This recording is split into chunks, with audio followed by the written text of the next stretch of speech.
Mr. President, you have said nobody could have seen this pandemic coming. But in fact, Secretary Azar at a biodefense summit in April 2019 said, of course, the thing that people ask, what keeps you most up at night in the biodefense world? Pandemic flu, of course. I think everyone in this room probably shares that concern. Your own Health and Human Services Secretary was aware that this had the potential of being a very big problem around the world, a pandemic of this nature. Who dropped the ball? Well, I always knew that pandemics are one of the worst things could happen. There's been nothing like this since probably 1917. That was the big one in Europe. It started actually here and went to Europe, probably.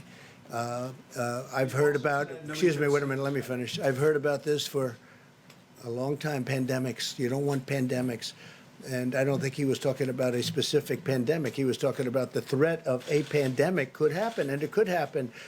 So notice he's not really answering a lot of questions. Yes, so Trump admits he knew a pandemic was a bad thing. Okay, good. That's some valuable knowledge there that pandemics are not a good thing, they're a bad thing.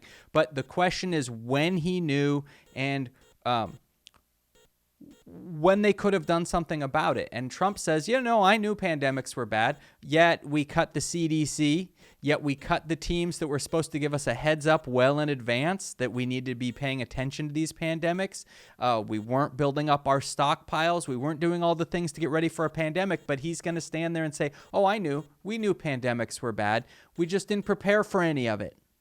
But Secretary Azar, if you were preparing for a pandemic, if this government were preparing for a pandemic, why is it we don't have enough masks? Why is it we don't have enough medical equipment in this country? Previous administrations gave us very little ammunition for the military and very little shelf space. Let me just tell you, you know it. You know the answer. The previous administration, the shelves were empty. The shelves were empty. So what you should do is speak to the people from the previous administration, Jim, and ask them that question. Because the shelves were empty. And you know what else? The military shelves were also empty. Okay, so first of all, that's not actually true in either case. The shelves weren't empty. But let's just say that they were empty, right? Let's just say that the shelves were empty and the stockpiles were all depleted. Trump has been in office for over 3 years at this point, right? When this stuff all started blowing up, he'd been in office for 3 years. That's plenty of time to fill the shelves. So when you're 3 years into your 4-year term, you don't really get to put something like this on the previous administration. You can't blame Obama for this one. This is just a made-up nonsense excuse that doesn't hold any water. Okay, you had 3 years to start saying, yep, there could be a pandemic, and so it's really important that we get the masks and all the kind of equipment and ventilators and all that kind of stuff stored up. You had 3 years to do that. Instead, they spent that time cutting our ability to attack the pandemic, right? Cutting funding for the CDC, pulling back these teams that were in other countries prepared to warn us about things. All that stuff got cut, but he's going to sit there and say, oh, it's Obama's fault, right? Just like everything else is Obama's fault, this is Obama's fault too, even though Trump had 3 years to build up those stockpiles. It doesn't hold water. Go ahead. We'll get it back. We'll get you back. We'll get you back, please. What about that question? Jim, I said we'll get you back. Please, go ahead. And you can see right there that the reporter is trying to get through to him. Look, what you didn't actually answer the question. You push it off on another administration. We're well into this administration's term where you could have done something about it. The time has passed that you can blame someone else for this. Thank you. Yesterday, Jared Kushner said the notion of the federal stockpile was it's supposed to be our stockpile. It's not supposed to be state stockpiles that they then use. What did he mean by our? Oh, what are you asking? And even the fact that taxpayers from What's every that? I state got you. pays I got for you. it. You No, used it's the not word a gotcha. What did Our, he you know mean? what our means? United States of America. That's what it means. It means the states. our. It means the United States of America.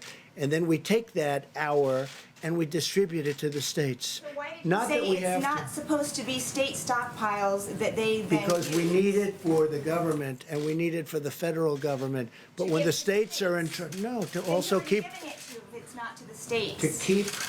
to keep for our country, because the federal government needs it too, not just the states. But out of that, we oftentimes choose, as an example, We have almost 10,000 ventilators, and we are ready to rock with those ventilators. We're going to bring them to various areas of the country that need them.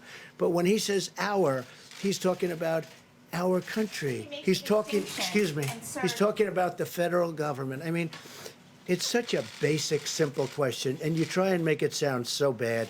You ought to be ashamed of yourself. You know what? You ought to be ashamed. It's such a simple question. He said our, and our means for the country, and our means for the states, because the states are a part of the country. Don't make it sound bad. Don't make it sound bad. Go ahead, Steve. Go ahead, back here. You just asked your question. You just asked your question in a very nasty tone. Let's go. You didn't give me an answer. Please. Mr. President, I gave you a perfect answer. You know it. Go ahead.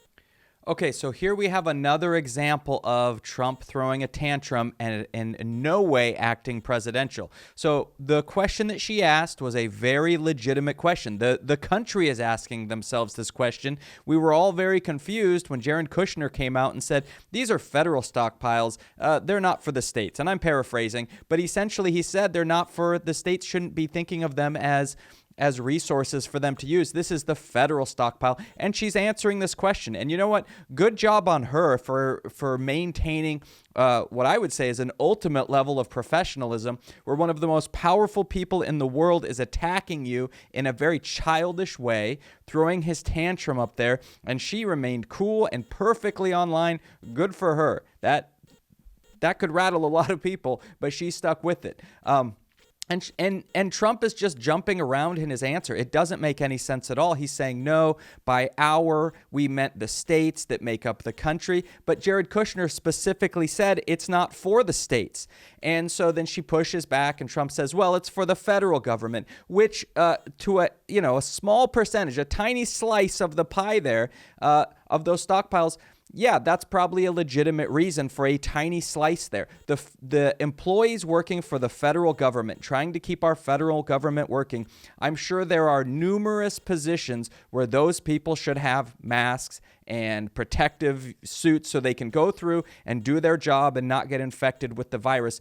That sounds totally legitimate. However, that's not the entire stockpile. You can't say the entire stockpile's for federal employees. There aren't enough federal employees in position to need all that kind of stuff.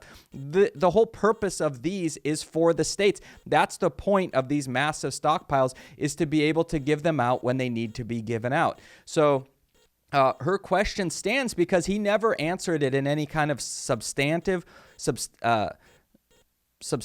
or genuine way. He was just jumping around trying to say anything that was going to throw the attention off of him, and he starts throwing a tantrum how she got a perfect answer and she knows it, and she's asking a nasty question. It's not a nasty question. It's a question that many of us in this country would like a legitimate answer to. What was he talking about when he said these are not the state's stockpiles, that they're our stockpiles? What is Jared Kushner? Who does he think he is, that it's his stockpile somehow? It doesn't make any sense at all. And this is a perfect example. I mean, if you just came out of nowhere and you had no idea who Trump was, if you just woke up from a coma and you watched this, it would give you a pretty good idea of what the Trump presidency stands for. It doesn't really stand for anything, just a bunch of nonsense where they break the rules and they say things that don't make sense, and then they just kind of ramble their way out of them and ignore reporters when the reporters try to ask legitimate questions about it. That interaction right there is a large part of what the Trump presidency is all about.